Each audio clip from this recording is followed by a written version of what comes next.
Hello everyone. इस video में हम करेंगे शिक्षा निदेशालय द्वारा प्रोवाइड की गई कक्षा 8वीं की विज्ञान विषय की वर्कशीट नंबर 14। ये वर्कशीट बेटा आपके चैप्टर नंबर 4 धातु और अधातु से ही ली गई है। और आज की वर्कशीट का जो मेन टॉपिक है वो है विस्थापन अभिक्रिया। चलो शुरू करते हैं। अभी तक हम जान चुके हैं कि कुछ धातुएं अधिक अभिक्रियाशील होती है तो कुछ कम क्रियाशील होती है और कुछ धातुएं तो किसी से भी अभिक्रिया नहीं करती। अभी तक जो भी हमने पढ़ा उसमें हमने ये जाना कि कुछ धातुएं बहुत तेज़ी से अभिक्रिया करते हैं जैसे सोडियम और पोटेशियम, कुछ कम क्रियाशील होते हैं जैसे कॉपर और आयरन, लोहा, और कुछ धातुएं तो किसी से भी अभिक्रिया नहीं करती जैसे सोना और चांदी। अब हम धातुओं की अभिक्रियाशीलता के बारे में विस्थापन अभिक्रिया की मदद से जानते हैं। आज की वर्कशीट में हम धातुओं की अभिक्रियाशीलता के बारे में उन विस्थापन अभिक्रिया जो होती है उसकी मदद से जानेंगे और उनके बारे में डिटेल में। विस्थापन अभिक्रिया क्या होती है कि बेटा इसमें जो ज़्यादा अभिक्रियाशील धातु है वो किसी रासायनिक पदार्थ से कम अभिक्रियाशील धातु को हटा के उसकी जगह पे लग जाती है, उसको विस्थापित कर देती है और खुद उसके स्थान पे लग जाती है। उसे ही कहा जाता है विस्थापन अभिक्रिया। ठीक है, यानी कि जो ज़्यादा ताकतवर होगा वो कमज़ोर को हटा के खुद उसकी जगह पे लग जाएगा। इसके लिए एक क्रियाकलाप करते हैं। 100 ml के 5 बीकर ले और उन पर A, B, C, D और E चिन्हित करें। हमें क्या करना है, 100 ml के 5 बीकर लेने हैं जैसे यहाँ दिखाया गया है। ठीक है, और उन पे A, B, C, D इस तरह से उन्हें चिन्हित करना है। प्रत्येक बीकर में 50 ml जल लेंगे और फिर हर बीकर में 50-50 ml जल लेंगे। प्रत्येक बीकर में दर्शाए गए पदार्थों में से प्रत्येक का 1 चम्मच डालकर घोलिए। फिर यहाँ पे दर्शाए गए हैं, ठीक है, इन पदार्थों को हमें हर एक बीकर में 1-1 चम्मच डालना है।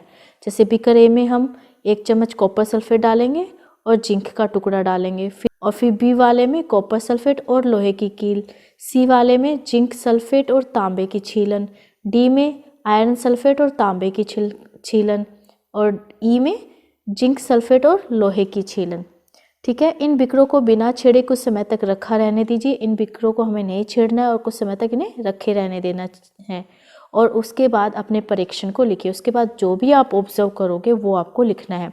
तो आप देख रहे होगे बीकर ए में यहाँ पे कुछ परिवर्तन नज़र आ रहे हैं, बी में भी नज़र आ रहे हैं, सी, डी, ई में कोई परिवर्तन नज़र नहीं आ रहा। जैसे ये पहले थे वैसे ही ये बाद में है।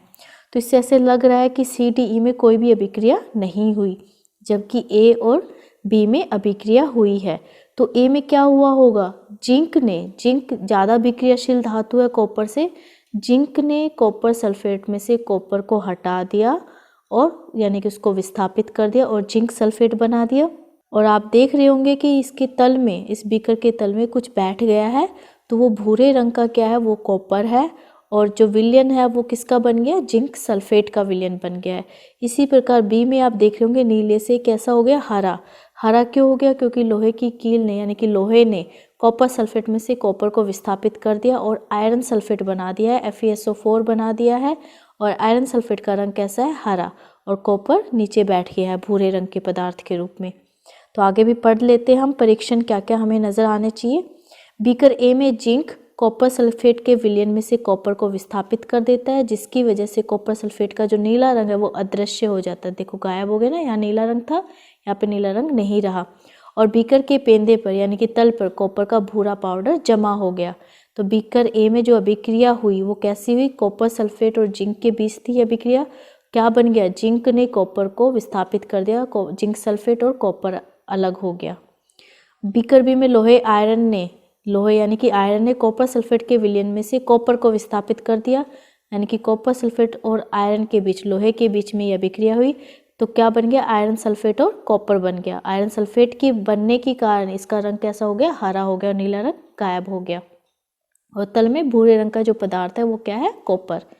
हमने देखा कि बीकर सी, डी और ई में कोई अभिक्रिया नहीं हुई, जिसकी वजह से उनमें कोई परिवर्तन नहीं हुआ। तो नियम क्या बना, केवल अधिक अभिक्रियाशील धातु ही कम अभिक्रियाशील धातु को उसके जलीय विलयन में से विस्थापित कर सकते हैं यानी कि हटा सकते हैं, लेकिन कम अभिक्रियाशील धातु अधिक अभिक्रियाशील धातु को विस्थापित नहीं कर सकती। तो रूल क्या निकल के आया कि जो अधिक अभिक्रियाशील धातु है वो कम वाले को हटा सकते हैं, विस्थापित कर सकते हैं, लेकिन परंतु कम अभिक्रियाशील धातु ज़्यादा वाले को नहीं हटा सकती। इसीलिए सी, डी और ई में कोई अभिक्रिया नहीं हुई, क्योंकि जिंक ज़्यादा विक्रियाशील है कॉपर से। जिंक कॉपर को हटा सकता है लेकिन कॉपर जिंक को नहीं हटा सकता। इसी प्रकार से बीकर डी में आयरन सल्फेट और तांबे के बीच है। यहाँ पे भी जो आयरन है, लोहा है, वो तांबे से ज़्यादा विक्रियाशील है, इसीलिए वो नहीं हट पाया, कॉपर उसको नहीं हटा पाया। और जिंक सल्फेट और लोहे में से जिंक ज़्यादा विक्रियाशील है लोहे से, इसीलिए लोहे की कीलों ने जिंक सल्फेट में से जिंक को विस्थापित नहीं किया। तो हम क्या कह सकते हैं कि सबसे ज़्यादा विक्रियाशील जिंक है, फिर लोहा यानी कि Fe आयरन है, और फिर कॉपर है। तो सबसे कम अभिक्रियाशील धातु कौन सी इन तीनों में से? कॉपर, और सबसे ज़्यादा जिंक। अब कुछ प्रश्न उत्तर वर्कशीट से रिलेटेड। पहला प्रश्न है कॉपर विलयन और कॉपर का रंग कैसा और क्या होता है? तो आप लिखेंगे कॉपर विलयन का रंग, प्रश्न में से कॉपर विलयन का रंग नीला होता है और कॉपर का रंग भूरा होता है। ठीक है, दोनों के रंग बताने हैं। कॉपर विलयन का रंग नीला होता है और कॉपर का रंग कैसा होता है? भूरा होता है। तो ये आप लिखेंगे कॉपर विलयन का रंग नीला होता है और कॉपर का रंग भूरा होता है। अब दूसरा प्रश्न, कॉपर जिंक के विलयन में से जिंक को विस्थापित क्यों नहीं कर पाता? तो इस प्रश्न के उत्तर में आप लिखेंगे कॉपर जिंक के विलयन में से जिंक को विस्थापित नहीं कर पाता क्योंकि कॉपर जिंक से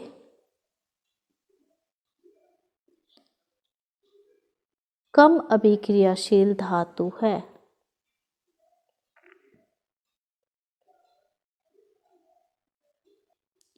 ठीक है, कॉपर जिंक के विलयन में से जिंक को विस्थापित नहीं कर पाता क्योंकि कॉपर जिंक से कम अभिक्रियाशील धातु, इसलिए उसको स्थापित नहीं कर पाता। अब है प्रश्न नंबर 3, जिंक, आयरन और कॉपर को अभिक्रियाशीलता के घटते क्रम में व्यवस्थित कीजिए, यानी कि पहले सबसे ज़्यादा, फिर उससे कम, फिर सबसे कम। तो जिंक सबसे ज़्यादा है, फिर आयरन है और फिर कॉपर है। ठीक है, आप ऐसे भी दिखा सकते हो, लिख के भी दिखा सकते हैं। सबसे ज़्यादा विक्रियाशील जिंक, फिर आयरन यानी कि लोहा, और फिर कॉपर। तो प्रश्न नंबर 3 के उत्तर में आप ऐसे लिखेंगे।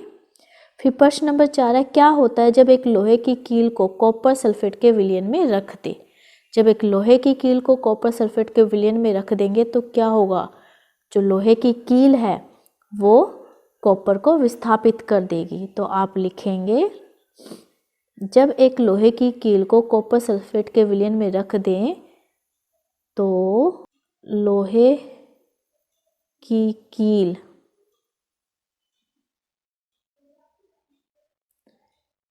कॉपर सल्फेट के विलयन में से कॉपर को विस्थापित कर देगी। कॉपर को विस्थापित करके आयरन सल्फेट बना लेगी।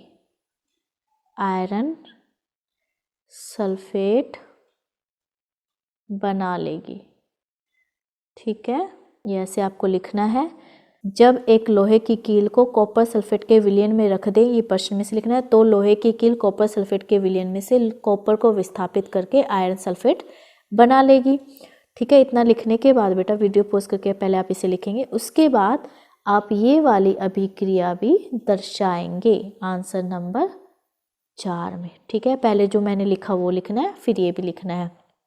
प्रश्न 5 है, अभिक्रिया को पूर्ण कीजिए। जिंक की किसके साथ अभिक्रिया करें कि यहाँ पे जिंक सल्फेट बन जाए और कॉपर अलग हो जाए? तो इस प्रश्न का उत्तर आएगा कॉपर सल्फेट। ठीक है, आप ब्रैकेट में कॉपर सल्फेट लिख लीजिए और इसका रासायनिक सूत्र भी आपको लिखना है। ठीक है, कॉपर सल्फेट के साथ अगर जिंक अभिक्रिया करेगा तो जिंक सल्फेट और कॉपर बनेगा। फिर कोविड से रिलेटेड एक मैसेज है कि कोविड-19 के विरुद्ध लड़ाई में सुरक्षित रहने के लिए मास्क पहने। सो बेटा इस वीडियो में इतना ही। Thanks for watching this video. Please like, share and subscribe my channel. Thank you.